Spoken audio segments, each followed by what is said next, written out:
ನಮಸ್ಕಾರ, ಆದಾಬ್, ಜೈ ಭೀಮ್. ನಾನು ನಿಮ್ಮ ಭಾಗ್ಯನಾರಾಯಣ ಬೊಗ್ಗವರಪು. ನೀವು ನೋಡ್ತಾ ಇದ್ದೀರಿ ಸುದ್ದಿ ಸರ್ಕಲ್. ಬಿಜೆಪಿಯ ಮೇಲೆ ಇಷ್ಟು ದಿನ ಬೀಳ್ತಾ ಇದ್ದಂತಹ ಆರೋಪ ಏನು ಅಂದ್ರೆ ವೋಟ್ ಚೋರಿ ಮಾಡ್ತಾರೆ, ಮತಗಳ ಕಳ್ಳತನ ಮಾಡ್ತಾರೆ, ಇವರು ಮತಗಳ್ಳರು ಅಂತ. ಈಗ ಅದಕ್ಕೆ ಹೊಸ ಸೇರ್ಪಡೆಯಾಗಿದೆ, ಸೀಟ್ ಚೋರಿ, ಸೀಟುಗಳನ್ನ ಕಳ್ಳತನ ಮಾಡುವಂತವರು ಸೀಟುಗಳ್ಳರು ಅಂತ.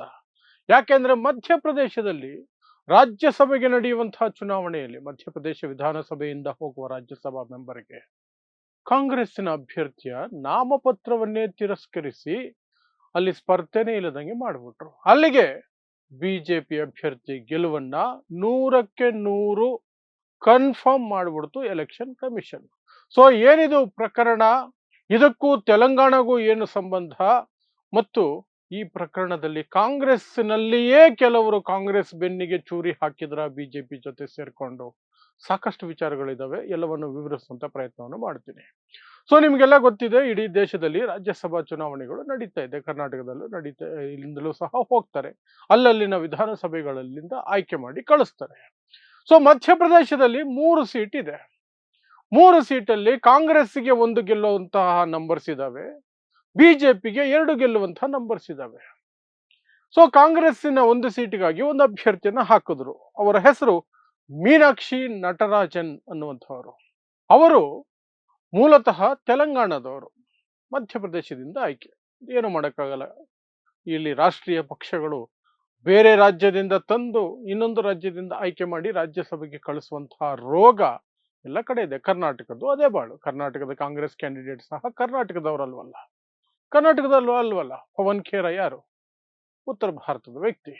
ಅದೇ ರೀತಿ ಮಧ್ಯಪ್ರದೇಶದ ಸೀಟಿಂದ ತೆಲಂಗಾಣದ ಮಹಿಳೆಯನ್ನ ರಾಜ್ಯಸಭೆಗೆ ಕಳಿಸ್ಬೇಕು, ಕಾಂಗ್ರೆಸ್ ಲೀಡರ್ನಂತ ಮೀನಾಕ್ಷಿ ನಟರಾಜನ್ ಅಂತ ಅವರ ಹೆಸರು. ಅವರು ನಾಮಪತ್ರ ಸಲ್ಲಿಸೋದಕ್ಕೆ ಹೋದಾಗ, ನಾಮಪತ್ರದ ಪರಿಶೀಲನೆ ಸಂದರ್ಭದಲ್ಲಿ ಬಿಜೆಪಿಯ ಈ 3 ಜನ ಕ್ಯಾಂಡಿಡೇಟ್ಗಳು, ಅವ್ರು ಗೆಲ್ಲೋಕ್ ಸಾಧ್ಯ ಇರೋದು 2ನೇ, 3 ಜನ ಅಭ್ಯರ್ಥಿಗಳನ್ನ ಹಾಕಿದ್ದಾರೆ. 1 ಸೀಟಿಗೆ ಅವರಿಗೆ ನಂಬರ್ಸ್ ಇಲ್ಲ, ಆದ್ರೂ ಅಭ್ಯರ್ಥಿನ ಹಾಕಿದ್ದಾರೆ. ಅದ್ರ ಏನು ಅಂತ ಆಮೇಲೆ ವಿವರಿಸ್ತೀನಿ. ಸೊ ಅವ್ರದ್ದು 3 ಜನದ್ದು ಪಾಸ್ ಆಯ್ತು, ನಾಮಪತ್ರಗಳು ಅಂಗೀಕೃತ ಆಯ್ತು.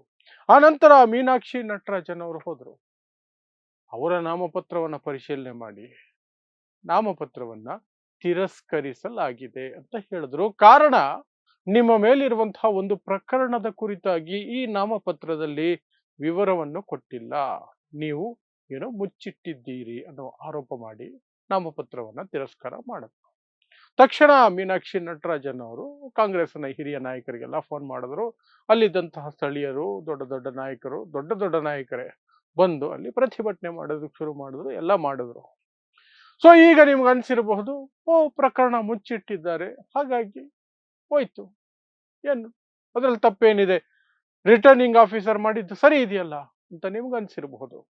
ಅದ್ರ ಏನದರದ್ದು ಗೋಲ್ಮಾಲು, ಅಲ್ಲಿ ಹೇಗೆ ಬಿಜೆಪಿ ಅಥವಾ ರಿಟರ್ನಿಂಗ್ ಆಫೀಸರ್ ದ್ರೋಹ ಬಗೆದಿದ್ದಾರೆ ಪ್ರಜಾಪ್ರಭುತ್ವಕ್ಕೆ, ಆಮೇಲೆ ಹೇಳ್ತೀನಿ. ಅದಕ್ಕಿಂತ ಮೊದಲು ಈ 3ನೇ ಅಭ್ಯರ್ಥಿ ಹಾಕಿದಾರಲ್ಲ ಬಿಜೆಪಿ, ಅದರ ಬಗ್ಗೆ ವಿವರಿಸ್ತೀನಿ. 2ನ್ನ ಗೆಲ್ಲೋದಕ್ಕೆ ಮಾತ್ರ ನಂಬರ್ಸ್ ಇರುವಂತಹ ಬಿಜೆಪಿ 3ನೇ ಅಭ್ಯರ್ಥಿಯನ್ನ ಹಾಕಿದ್ರು. 3ನೇ ಅಭ್ಯರ್ಥಿಯನ್ನ ಹಾಕಿದ ತಕ್ಷಣನೇ ಮೀನಾಕ್ಷಿ ನಟರಾಜನ್ ಅವರು ಅನುಮಾನವನ್ನ ವ್ಯಕ್ತಪಡಿಸಿದರು. ಬಿಜೆಪಿ ಏನೋ ಲೆಕ್ಕಾಚಾರ ಹಾಕಿದೆ, ಕಾಂಗ್ರೆಸ್ಸಿನ MLA ಗಳನ್ನ ಏನೋ ಒಂದು ಮಾಡಿ, ಆಪರೇಷನ್ ಕಮಲನೋ ಇನ್ನೆಂಥದ್ದು ಮಾಡಿ ವೋಟ್ ಹಾಕ್ಸ್ಕೊಳ್ಳೋದಕ್ಕೆ ಸಿದ್ಧತೆ ಮಾಡ್ಕೊಂಡಿದ್ದಾರೆ ಅಂತ. ಸೊ ಸೀದಾ ಫೋನ್ ಕಾಲ್ ಬಂದಿದ್ದು ಯಾರಿಗೆ? ಕರ್ನಾಟಕದ DK ಶಿವಕುಮಾರ್ ಅವರಿಗೆ ಫೋನ್ ಕಾಲ್ ಬಂತು. DK ಶಿವಕುಮಾರ್ ಅವರಿಗೆ ಫೋನ್ ಮಾಡಿ ದೆಹಲಿಯಿಂದ ಕಾಂಗ್ರೆಸ್ ಹೈಕಮಾಂಡ್ ತಕ್ಷಣ ಮಧ್ಯಪ್ರದೇಶದ ಎಲ್ಲ MLA ಗಳನ್ನ, ಕಾಂಗ್ರೆಸ್ಸಿನ ಎಲ್ಲ MLA ಗಳನ್ನ ತಗೊಂಡು ಹೋಗಿ ಕರ್ನಾಟಕದ ರೆಸಾರ್ಟ್ನಲ್ಲಿ ಹಾಕೊಳ್ಳಿ ಅಂತ. ಅದಕ್ಕೆಲ್ಲ ಸಿದ್ಧತೆಗಳು ಆಯ್ತು. ಒಂದು ಚಾರ್ಟರ್ಡ್ ಫ್ಲೈಟ್, ವಿಶೇಷವಾದಂತಹ ವಿಮಾನವನ್ನು ಸಹ ಸಿದ್ಧತೆ ಮಾಡಿ ಆ ವಿಮಾನಕ್ಕೆ ಎಲ್ಲ MLA ಗಳನ್ನ ಹತ್ತಿಸಿದ್ದು ಆಯ್ತು. ಹತ್ತಿಸಿ ವಿಮಾನ ರನ್ವೇಯಲ್ಲಿ ಇನ್ನೇನು ಸ್ಟಾರ್ಟ್ ಮಾಡಬೇಕು, ಆಗ ಫೋನ್ ಕಾಲ್ ಬರುತ್ತೆ, ವಿಮಾನದಿಂದ ಇಳಿದು ಎಲ್ಲ ನಿಮ್ಮ ಮನೆಗಳಿಗೆ ಹೋಗಿ ಕಾಂಗ್ರೆಸ್ ಅಭ್ಯರ್ಥಿಯ ನಾಮಪತ್ರ ತಿರಸ್ಕಾರ ಆಗಿದೆ, ಹಾಗಾಗಿ ನೀವು ವೋಟ್ ಹಾಕೋ ಪ್ರಮೇಯನೇ ಇಲ್ಲ, ನಿಮ್ಮನ್ನ ಏನು ಕ್ರಾಸ್ ವೋಟಿಂಗ್ ಮಾಡಿಸೋ ಪ್ರಮೇಯನೂ ಇಲ್ಲ, ಹೋಗಿ ಮನೆಗೆ ಅಂತಂದ್ರು. ಆಗಲೇ ಅದು ದೊಡ್ಡ ಸುದ್ದಿ ಆಗಿದ್ದು ಕಾಂಗ್ರೆಸ್ ಪಾಳ್ಯದಲ್ಲಿ ಅದು ದೊಡ್ಡ ಸುದ್ದಿ ಆಯ್ತು. ಇನ್ನು ಈ ನಾಮಿನೇಷನ್ ರಿಜೆಕ್ಟ್ ಆಯ್ತಲ್ಲ, ಅದಕ್ಕೆ ಕೊಟ್ಟಂತಹ ಕಾರಣ ಆರಂಭದಲ್ಲಿ ನಿಮ್ಗೆ ಹೇಳಿದಾಗ ಓ ಎಸ್ ಏನ್ ತಪ್ಪಿದೆ, ಏನೋ ಮುಚ್ಚಿಟ್ಟಿದ್ದಾರೆ ಅಂತ. ಬಟ್ ಇಲ್ಲದ ಪ್ರಕರಣವನ್ನ ಅವರು ಮುಚ್ಚಿಡುವಂತಹದ್ದೇ ಅವ ಅವಶ್ಯ ಅಲ್ಲಿ ಅವಕಾಶನೇ ಇಲ್ವಲ್ಲ. ಪ್ರಕರಣ ಇದ್ರೆ ಮುಚ್ಚಿಡಬಹುದು, ಇಲ್ಲದ ಪ್ರಕರಣ ಹೇಗೆ ಮುಚ್ಚಿಡಬೇಕು? ಏನದು ಪ್ರಕರಣ? 2022ರಲ್ಲಿ ಒಂದು ಮಹಿಳೆ ಒಂದು ಕೇಸನ್ನ ತೆಲಂಗಾಣದಲ್ಲಿರುವಂತಹ ಇನ್ನೊಬ್ಬ ಕಾಂಗ್ರೆಸ್ ಲೀಡರ್ ಶಿವಕುಮಾರ್ ಅನ್ನೋರ ಮೇಲೆ ಹಾಕಿದ್ರು. ಏನಂದ್ರೆ ಒಂದು ದೊಡ್ಡ ಸಮಾರಂಭದಲ್ಲಿಯೇ ನೂಕು ನುಗ್ಗಲಾಯ್ತು, ನನ್ನನ್ನ ಅಸಹ್ಯವಾಗಿ ಮುಟ್ಟಿದ್ರು, ನನ್ನ ಮೇಲೆ ಹಲ್ಲೆ ಆಗೋ ಪ್ರಯತ್ನ ಆಯ್ತು ಅಂತ ಆ ಮಹಿಳೆ ಒಬ್ರು ಕೇಸ್ ಹಾಕಿದ್ರು. ಅದರಲ್ಲಿ ಈ ಮೇಡಮು ಸಹ ಆ ಸಭೆಯಲ್ಲಿ ಉಪಸ್ಥಿತರಿದ್ದರು. ಹಾಗಾಗಿ ಅವರ ಹೆಸರನ್ನ ಕೇವಲ ಕಂಪ್ಲೇಂಟ್ ಅಲ್ಲಿ ಉಲ್ಲೇಖ ಮಾಡಿದ್ದಾರೆ. FIR ಅಲ್ಲಿ ಅವರ ಹೆಸರಿಲ್ಲ, ಆರೋಪಿ ಸ್ಥಾನದಲ್ಲಿ ಅವರ ಹೆಸರಿಲ್ಲ. ಮೀನಾಕ್ಷಿ ನಟರಾಜನ್ ಹೆಸರು FIR ಅಲ್ಲಿ ಇಲ್ಲ, ಆರೋಪಿ ಸ್ಥಾನದಲ್ಲಿಲ್ಲ, ಅವ್ರ ಮೇಲೆ ಕೇಸ್ ಇಲ್ಲ, ಅವರು ಉಪಸ್ಥಿತರಿದ್ದರು ಆ ಮೀಟಿಂಗ್ ನಲ್ಲಿ ಅಂತ ಹಾಕಿರೋದು. ಸೊ ಅವರನ್ನ ಸಾಕ್ಷಿಯಾಗಿ ಪರಿಗಣಿಸೋದು, ಅವರನ್ನ ಕರೆದು ವಿಚಾರಣೆಗೆ ನಡೆಸಿ ವಿವರಗಳನ್ನ ಪಡೆಯೋದಕ್ಕೆ ಮಾತ್ರನೇ ಅವರ ಹೆಸರನ್ನ ಅಲ್ಲಿ ಉಲ್ಲೇಖಿಸಲಾಗಿತ್ತು. ಆದ್ರೆ ಇಂಥ ಅವಕಾಶಕ್ಕೆ ಕಾಯ್ತಾ ಇರುವಂತಹ ಬಿಜೆಪಿಯ ಗುಲಾಮಗಿರಿಯಲ್ಲಿ ಮುಳುಗಿರುವಂತಹವರು ಕೆಲವರು ಏನೋ ಒಂದು ಮಾಡಿದ್ರು. ರಿಟರ್ನಿಂಗ್ ಆಫೀಸರ್ಗೆ ಅದು ಸಾಕಿತ್ತು, ಅದನ್ನೇ ನೆಪ ಮಾಡಿ ಅದನ್ನು ಮೆನ್ಷನ್ ಮಾಡಿಲ್ಲ ಅಂತ. ಅಂಥದ್ದನ್ನು ಮೆನ್ಷನ್ ಮಾಡಬೇಕು ಅಂತ ಅವಶ್ಯಕತೆನೂ ಇಲ್ಲ, ಮಾಡಕ್ ಆಗೋದು ಇಲ್ಲ.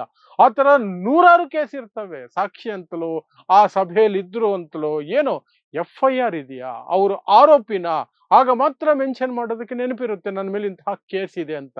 ಇಲ್ಲಿ ಕೇಸೇ ಇಲ್ಲ, ಯಾವುದೋ ಕೇಸಲ್ಲಿ ಇವರ ಹೆಸರು ಉಲ್ಲೇಖ ಆಗಿದೆ ಅಂತೆ, ಅದನ್ನ ಇವರು ಹಾಕಿಲ್ವಂತೆ ಅಫಿಡವಿಟ್ ನಲ್ಲಿ.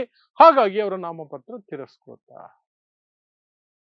ಹೇಗಿದೆ ನೋಡಿ, ವೋಟ್ ಚೋರಿಯಿಂದ ಸೀಟ್ ಚೋರಿಗೆ ಜಂಪು ಅಂದ್ರೆ ಈ ಲೆವೆಲ್ ಅಲ್ಲಿ ಮಾಡ್ಬೇಕು, ಈ ಲೆವೆಲ್ ಅಲ್ಲಿ ಮಾಡ್ಬೇಕು. ಅದು ಗೊತ್ತು ಆಗ್ಬೇಕು ಜಗತ್ತಿಗೆ. ನಾವು ಬೇಕು ಅಂತಲೇ ಮಾಡ್ತಿರೋದಾದ್ರೆ ಏನ್ ಕಿತ್ಕೊಳ್ತೀರಿ? ಇದೇ ಪ್ರಶ್ನೆ ಕೇಳ್ತಾ ಇರೋದು. ಈ ದೇಶದ ಪ್ರಜಾಪ್ರಭುತ್ವಕ್ಕೆ, ಈ ದೇಶದ ಸಂವಿಧಾನಕ್ಕೆ ಬಿಜೆಪಿ ಕೃಪಾಪೋಷಿತ ಎಲೆಕ್ಷನ್ ಕಮಿಷನ್ ಕೇಳ್ತಾ ಇರೋ ಪ್ರಶ್ನೆ ನಾವು ಓಪನ್ ಆಗೇ ಮಾಡ್ತೀವಿ. ಏನ್ ಮಾಡ್ಕೊಳ್ತೀರಿ ನೀವು? Do whatever you can, do whatever you can. ಇದೇ ಪ್ರಶ್ನೆಯನ್ನ ಈ ದೇಶದ ಮುಂದೆ ಆ ರಿಟರ್ನಿಂಗ್ ಆಫೀಸರ್ ಇಟ್ಟಿರೋದು. ಇನ್ನು ಅಂತಹ ಸೂಕ್ಷ್ಮ ಒಂದು ಯಾವುದೋ ಹಳ್ಳಿಯಲ್ಲಿ, ತೆಲಂಗಾಣದ ಯಾವುದೋ ಹಳ್ಳಿಯಲ್ಲಿ, ಯಾವುದೋ ಕೇಸಲ್ಲಿ, ಯಾವುದೋ ಒಂದು ಮೂಲೆಯಲ್ಲಿ ಈ ಮೇಡಮ್ ಹೆಸರಿದೆ ಅಂದ್ಬಿಟ್ಟು ಮಧ್ಯಪ್ರದೇಶದಲ್ಲಿರುವಂತಹ ಬಿಜೆಪಿಗೆ ಹೇಗೆ ಗೊತ್ತಾಯ್ತು? ಈ ಪ್ರಶ್ನೆ ಈಗ ಚರ್ಚೆಯಲ್ಲಿರೋದು. ಇದರಲ್ಲಿ 2 ವರ್ಷನ್ಗಳು ಬರ್ತಾ ಇದೆ. ಒಂದು, ಕಾಂಗ್ರೆಸ್ಸಿನ ಒಳಜಗಳದ ಕಾರಣಕ್ಕಾಗಿ ಈ ಮೇಡಮ್ಗೆ ಆಗಿ ಬರದವರು ಕಾಂಗ್ರೆಸ್ಸಿನವರೇ ಅದನ್ನ ಗೊತ್ತಿದ್ದು ಎತ್ತಿ ಮಧ್ಯಪ್ರದೇಶದ ಬಿಜೆಪಿಯವರಿಗೆ ಕೊಟ್ಟಿದ್ದಾರೆ ಈ ಮಾಹಿತಿಯನ್ನ. ಯಾಕಂದ್ರೆ ಕಂಪ್ಲೀಟ್ ಆಗಿ FIR ನಂಬರ್ ಯಾವುದು, ಆ ಕೇಸ್ ಬೇರೆ, ಅದರಲ್ಲಿ ಬೇರೆಯವ್ರ ಮೇಲೆ ಆಗಿರೋ ಕೇಸ್ ಅಲ್ವಾ. ಇವ್ರದ್ದು ಹೆಸರು ಕೇವಲ ಸಾಕ್ಷಿಲಿ ಅಥವಾ ಉಪಸ್ಥಿತರಿದ್ದರು ಅಂತ ಇರೋದು. ಒಂದ್ ಕಡೆ ಹೆಸರಿದೆ ಅಷ್ಟೇ. ಅದನ್ನೆಲ್ಲ ಡೀಟೇಲ್ಸ್ ವಿತ್ ಡಾಕ್ಯುಮೆಂಟ್ ಪ್ರಿಂಟ್ಔಟ್ ಸಮೇತವಾಗಿ ಜೆರಾಕ್ಸ್ ಮಾಡಿ ಕಳಿಸ್ಕೊಟ್ಟಿದ್ದಾರೆ ಅಂತ ಈಗ ಕೇಳಿ ಬರ್ತಿರುವ ಆರೋಪ. ಹಾಗಾದ್ರೆ ಯಾರು ಈ ಮೇಡಮ್ಗೆ ಆಗಿ ಬರದವರು ತೆಲಂಗಾಣದಲ್ಲಿ ಕಾಂಗ್ರೆಸ್ನಲ್ಲಿ ಅಂತಂದ್ರೆ ಚೀಫ್ ಮಿನಿಸ್ಟರ್ ಹಿಮ್ಸೆಲ್ಫ್. ತೆಲಂಗಾಣದ ಮುಖ್ಯಮಂತ್ರಿ ರೇವಂತ್ ರೆಡ್ಡಿಗೂ ಈ ಮೇಡಮ್ಗೂ ಆಗಿ ಬರೋದಿಲ್ಲ. ರೇವಂತ್ ರೆಡ್ಡಿ ಅವರ ಸಾಕಷ್ಟು ಯೋಜನೆಗಳ ಬಗ್ಗೆ ಇವರು ಮೀನಾಕ್ಷಿ ನಟರಾಜನ್ ಸಾಕಷ್ಟು ಬಾರಿ ಟೀಕೆಗಳನ್ನ ಮಾಡಿದ್ದಾರೆ. ಸೊ ಅಲ್ಲಿ ಈ ಮೇಡಮ್ಗೆ ಆಗಿ ಬರೆದವರು ದೊಡ್ಡ ವ್ಯಕ್ತಿ ಮುಖ್ಯಮಂತ್ರಿ ರೇವಂತ್ ರೆಡ್ಡಿ. ಅದು ಒಂದು ವರ್ಷನ್. ಆದ್ರೆ ಇನ್ನೊಂದು ವರ್ಷನ್ ಏನು ಅಂದ್ರೆ, ಇದಕ್ಕೂ ಕಾಂಗ್ರೆಸ್ಗೂ ಸಂಬಂಧ ಇಲ್ಲ, ಕಾಂಗ್ರೆಸ್ ಏನ್ ಬೆನ್ನಿಗೆ ಚೂರ ಹಾಕೋದು ಅಥವಾ ಇನ್ನೇನು ಕಾಂಗ್ರೆಸ್ ನಲ್ಲಿರೋರೇ ಮಾಡಿರೋದಲ್ಲ. ತೆಲಂಗಾಣದಲ್ಲಿರುವಂತಹ ಬಿಜೆಪಿಯವರಿಗೆ ಈ ವಿಚಾರ ಗೊತ್ತಿತ್ತು. ಅಲ್ಲಿನ ಬಿಜೆಪಿ ನಾಯಕರು ಬೇಕಾದ ಎಲ್ಲ ಡಾಕ್ಯುಮೆಂಟ್ಸ್ ಅನ್ನ ರೆಡಿ ಮಾಡಿ ಮಧ್ಯಪ್ರದೇಶದ ಬಿಜೆಪಿಗೆ ಕಳಿಸ್ಕೊಟ್ರು. ಅದು ಅವ್ರ ಹತ್ರ ಮೊದಲೇ ಇತ್ತು. ಆದ್ರೆ ನಾಮಿನೇಷನ್ ಡೇಟ್ ಎಲ್ಲ ಮುಗಿದು ನಾಮಿನೇಷನ್ ಪರಿಶೀಲನೆ ಸಂದರ್ಭದಲ್ಲಿ, ನಾಮಪತ್ರ ಪರಿಶೀಲನೆ ಸಂದರ್ಭದಲ್ಲಿ ಅದನ್ನ ಹಾಕಿದಾಗ ಅವರ ನಾಮಪತ್ರ ರಿಜೆಕ್ಟ್ ಆದ್ರೆ ಇನ್ನೊಬ್ಬರನ್ನ ಹಾಕೋದಕ್ಕೆ ಅವಕಾಶ ಇರಲ್ಲ. ಯಾಕಂದ್ರೆ ನಾಮಿನೇಷನ್ ಡೇಟ್ ಮುಗಿದಿರುತ್ತೆ. ಅಲ್ಲಿವರೆಗೂ ಬಿಜೆಪಿ ಕಾದು ಈ ಒಂದು ವಿಚಾರ, ಸಣ್ಣ ವಿಚಾರ, ಲೆಕ್ಕಕ್ಕೆ ಇಲ್ಲದ ವಿಚಾರವನ್ನು ತಗೊಂಡು ಬಂದು ಕಾಂಗ್ರೆಸ್ಸಿನ ಅಭ್ಯರ್ಥಿಯ ನಾಮಪತ್ರವನ್ನ ತಿರಸ್ಕಾರ ಆಗೋ ಹಾಗೆ ನೋಡ್ಕೊಂಡಿದ್ದಾರೆ ಅಂತ ಇನ್ನೊಂದು ವರ್ಷನ್. ಎರಡೂ ವರ್ಷಗಳಲ್ಲಿ ನಿಜ ಇರೋ ಸಾಧ್ಯತೆ ಇದೆ. ರೇವಂತ್ ರೆಡ್ಡಿ ಅವ್ರಿಗೂ ಈ ಮೇಡಮ್ಗೂ ಆಗಿ ಬರಲ್ಲ ಅನ್ನೋ ಕಾರಣಕ್ಕೆ ರೇವಂತ್ ರೆಡ್ಡಿ ಬೆಂಬಲಿಗರೋ ಇನ್ಯಾರೋ ಅಥವಾ ರೇವಂತ್ ರೆಡ್ಡಿನೇ ಹೇಳಿಸಿ ಕಾಂಗ್ರೆಸ್ನಲ್ಲಿ ಅವೆಲ್ಲ ನಡೆಯುತ್ತೆ. ಅವ್ರಿಗೆ ದೇಶ ಮುಖ್ಯ ಅಲ್ಲ. ಈ ದೇಶ ಹೆಂಗಾದ್ರೂ ಎಕ್ಕುಟ್ಟೋಗ್ಲಿ. ಕಾಂಗ್ರೆಸ್ನವ್ರಿಗೇನು ಮುಖ್ಯ ಅಂದ್ರೆ ಅವರು ಪವರ್ ಉಳಿಸ್ಕೋಬೇಕು. ಅವರ ಶತ್ರುಗಳು ಅವ್ರದೇ ಪಕ್ಷದಲ್ಲಿ ಇದ್ರು ಸಹ ಅವ್ರ ಮೇಲೆ ಗಧಾ ಪ್ರಹಾರ ಮಾಡ್ತಾನೆ ಇರಬೇಕು. ಸಾಧ್ಯತೆ ಇದೆ. ಈ ಕಾಂಗ್ರೆಸ್ ಅದು ನಿಜ ಆಗಿದ್ರೆ, ಕಾಂಗ್ರೆಸ್ಸೇ ಒಳಗಡೆನೆ ಅದು ಆಗಿರೋದಾದ್ರೆ ಹೈಕಮಾಂಡ್ ಏನ್ ಕ್ರಮ ಕೈಗೊಳ್ಳುತ್ತೆ? ಅದೊಂದು ಕುತೂಹಲ. ಗೊತ್ತಿಲ್ಲ ಏನ್ ಕ್ರಮ ಕೈಗೊಳ್ಳುತ್ತೋ. ಯಾಕಂದ್ರೆ ಈ ಕರ್ನಾಟಕದಲ್ಲಿ ದಾವಣಗೆರೆ ಉಪಚುನಾವಣೆ ಸಂದರ್ಭದಲ್ಲಿ ದಾವಣಗೆರೆ ದಕ್ಷಿಣ ಕ್ಷೇತ್ರದ್ದು ಯಾರೆಲ್ಲ ಮೇಲೆ ಏನೆಲ್ಲ ಕ್ರಮಗಳಾಗಿದ್ದಾವೆ, ಇವತ್ತಿಗೂ ಪಾಪ ಜಮೀರ್ ಅಹಮದ್ ಖಾನ್ ಒಂದು ಸಚಿವ ಸ್ಥಾನ ಸಿಗದೆ ಒದ್ದಾಡ್ತಿರುವಂತಹದ್ದು ಎಲ್ಲ ನಿಮ್ಗೆ ಗೊತ್ತಿದೆ. ಸೊ ಇದು ಒಂದು ಸೀಟೇ ಹೋಯ್ತು, ರಾಜ್ಯಸಭಾ ಸೀಟೇ ಹೋಯ್ತು. ಇದಕ್ಕೇನ್ ಮಾಡುತ್ತೆ ಹೈಕಮಾಂಡ್ ನಿಜಾನೇ ಆಗಿದ್ರೆ?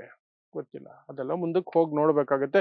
ಒಟ್ನಲ್ಲಿ ಮಧ್ಯಪ್ರದೇಶದಿಂದ ಮೀನಾಕ್ಷಿ ನಟರಾಜನ್ ಕಾಂಗ್ರೆಸ್ ಅಭ್ಯರ್ಥಿ, ರಾಜ್ಯಸಭಾ ಚುನಾವಣೆಯ ಅಭ್ಯರ್ಥಿ, ಅವರ ನಾಮಪತ್ರ ತಿರಸ್ಕಾರಗೊಂಡಿದೆ. ಕಾರಣ ಅವ್ರ ಮೇಲೆ ಕೇಸು ಇಲ್ಲ, FIR ಇಲ್ಲ, ಅವ್ರ ಆರೋಪಿನೂ ಅಲ್ಲ, ಎಂಥದ್ದು ಇಲ್ಲ. ಕೇವಲ ಯಾವುದೋ ಕೇಸಿನಲ್ಲಿ ಆ ಗಲಾಟೆ ನಡೆದ ಜಾಗದಲ್ಲಿ ಅವ್ರು ಇದ್ರು ಅಂತ ಅವ್ರ ಹೆಸರು ಇದೆಯಂತೆ. ಅದನ್ನ ನಾಮಿನೇಷನ್ ಅಲ್ಲಿ ಮೆನ್ಷನ್ ಮಾಡಿರ್ಲಿಲ್ವಂತೆ. ಆ ಕಾರಣ ಕೊಟ್ಟಿದ್ದಾರೆ. ಫೈನ್, ಸೂಪರ್, ಅಷ್ಟೇ. ಸೊ ಇದಿಷ್ಟು ಮಧ್ಯಪ್ರದೇಶದಿಂದ ಬರ್ತಿರುವಂತಹ ಸುದ್ದಿ. ಇಂತಹದ್ದೇ ವಿಶೇಷ ಸುದ್ದಿಗಳಿಗಾಗಿ ನೋಡ್ತಾ ಇರಿ ಸುದ್ದಿ ಸರ್ಕಲ್. ನಾನು ನಿಮ್ಮ ಭಾಗ್ಯನಾರಾಯಣ ಬೊಗವರಪು.